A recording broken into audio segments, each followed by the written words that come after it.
But Savitri answered to the radiant God, Death, who had assumed the mask of ignorance, of inconscience, is now a radiant God, true son of Aditi, Aditya, one of the Adityas.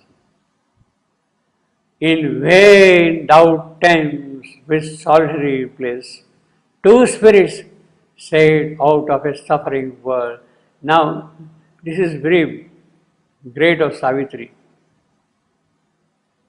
In vain thou tempts. See, she's telling the divine himself, it's vain you're tempting me for that, you see. But this is her son, no? The radiant God, the former death, this is her son. Yes. It's not the divine, it's her son. Yeah, well, I mean, he is presenting himself as the son, yeah. Yeah. No, but he's a radiant God, this son, yeah. Yeah. Yes. Because he just said the divine. Son, it's true. It is one of the Adityas. Yeah. Yeah, what is true? In vain thou temptst. Now, that is the kind of a courage she has to tell point blank to the divine, what you are telling me is vain. She is a real brava. She can say, sorry, such courage, such power, such strength a woman has. That is brava, you see. In vain thou tempts with solitary pain. Two spirits saved out of a suffering world. That is what you want. Myself and my Satyavan, you want to save and let them remain in heaven. It is vain. My soul and his indissolubly linked into one task for which our lives were born. Now, in this sentence now, is the entire mission of the double incarnation of Satyavan and Savitri. One task for which our lives were born. What is the task? To raise the world to God in deathless light.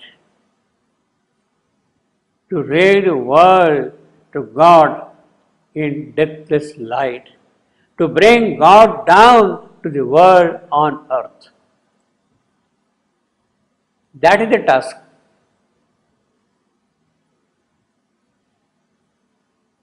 That is the double mission of Satyavan and Savitri, of Shrebendu and a mother.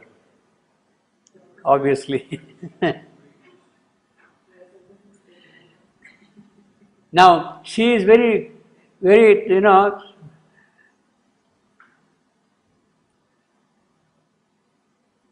particular and very pragmatic. She knows the entire mechanism of things. It's a twofold mechanism. To raise the world to God, you have to build up the whole base so that it can receive God. That is one possibility of the evolution. And second is to bring God down. They are two distinct things. She is not simply asking for God to come down. She is also asking that the evolution should go on to such an extent that God can come here. God should be so much attracted by this creation that He does come. These are two distinct things she is asking. To raise the world to God in deathless light, to bring God down to the world on earth. That is the double mission we came. Now, obviously,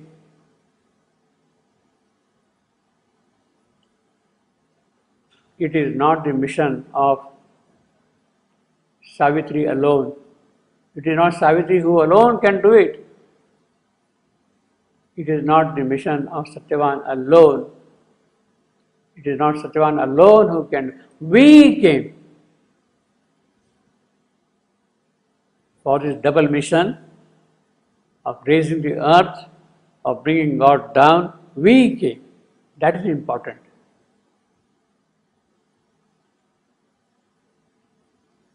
Both are required. In other words, what had not been described so far or so much at all in Savitri about the contribution of Satyavan's work towards this mission is summarized in one single line by Savitri. Satyavan, you have not seen it, but this is what he has been really doing all along. We came for that purpose.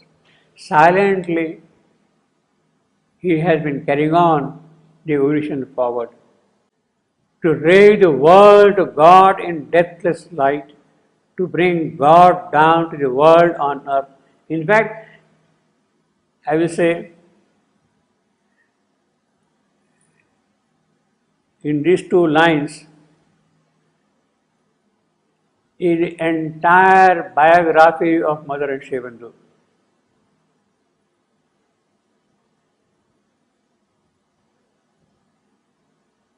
The entire biography of Sri Aurobindo and Mother is here.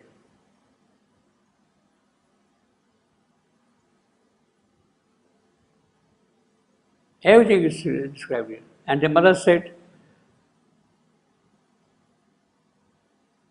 without me he is unmanifest. Without him I exist not. He is unmanifest, I exist not. For what? To raise the world to God in deathless light, to bring God down to the world on earth.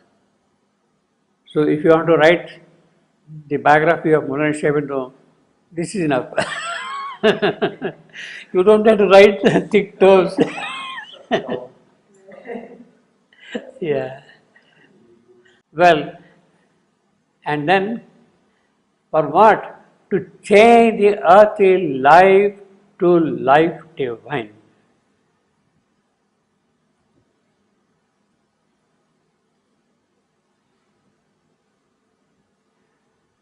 To change the earthly life to life divine. That is the mission specified. The biography, the work, the mission, the vision, everything is summarized in this line. To change the earthly life to life divine.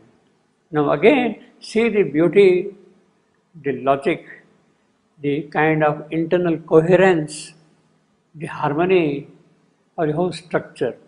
To change the earthly life corresponds to,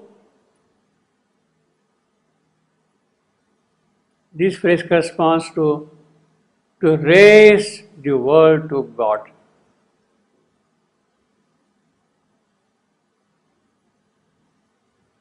And to life divine corresponds to bring God down upon the world. The internal kind of a logic which is there in poetry is absolutely marvelous. It is more mathematical, more precise, you see, the whole structure, you see. The first part is corresponding to this line, second part corresponds to this line. To change the earthly life, to raise the world to God.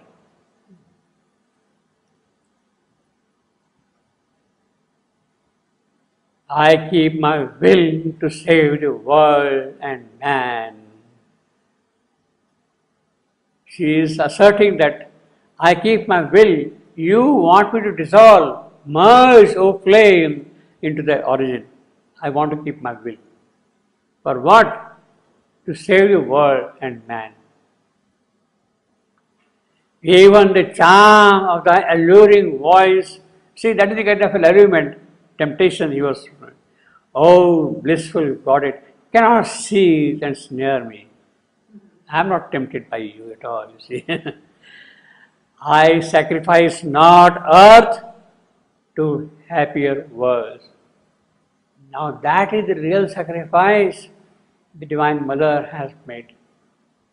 She had a full opportunity of enjoying but she is here even to suffer.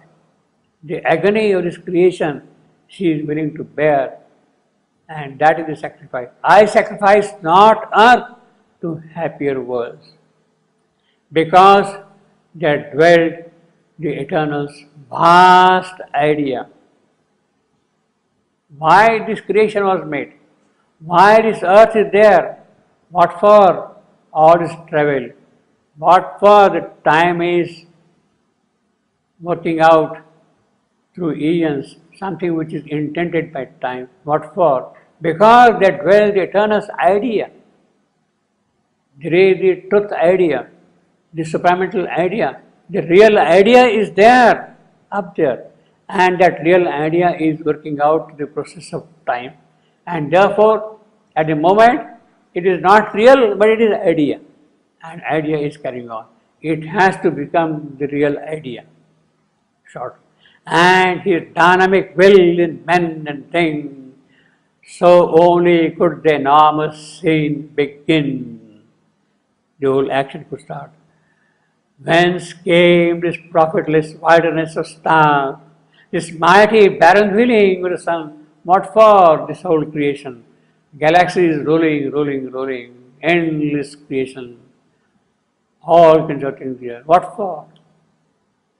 Who made a soul of fertile life in time, planted a purpose and a hope in a heart, set nature to a huge and meaningless task, or planned her million eon efforts waste? Who has done that?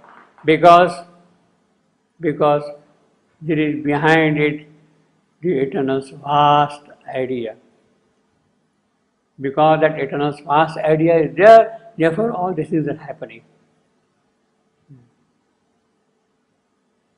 What force condemned to birth and death and tears? This conscious creature crawling on the globe. If earth can look up the light of heaven and hear an answer to her lonely cry, not vain their meeting, nor heaven's touch a snare. And then Savitri says, if thou and I are true, the world is true. This is not a mithya world, illusion, untruth, falsehood. Mithya, it's not a dream. It's not an illusion that can be discarded. There is some reality content in it. That reality content may not be visible to you, but that does not mean that it is not there. It is that which has to emerge. That reality which is present in it, it is that which has to emerge. Means the quality or truth which is there in you, which is there in me, is also present in this world. Although thou hide thyself behind thy world, to be is not a senseless paradox.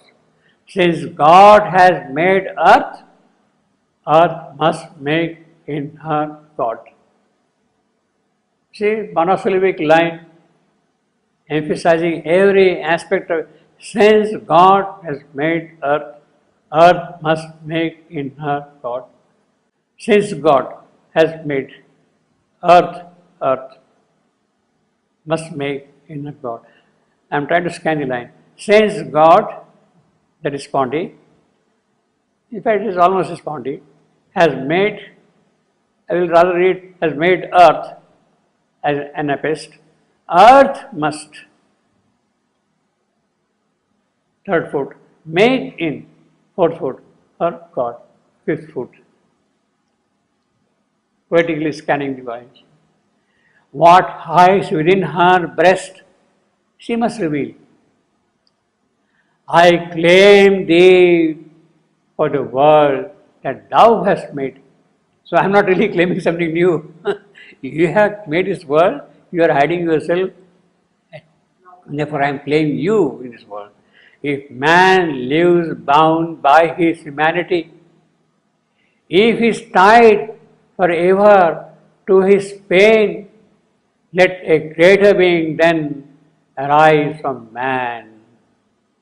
and superhuman with eternal made, and immortal shine through earthly form. Now this is something significant. If man is not capable of making progress, if he cannot exceed himself, if he remains bound to what he is, remains forever his pain, forget about man. Forget about him in that case. But in that case, let a Superman come here and live here. Let a greater being then arise from man. The superhuman with eternal made and immortal shine through earthly form. This is important.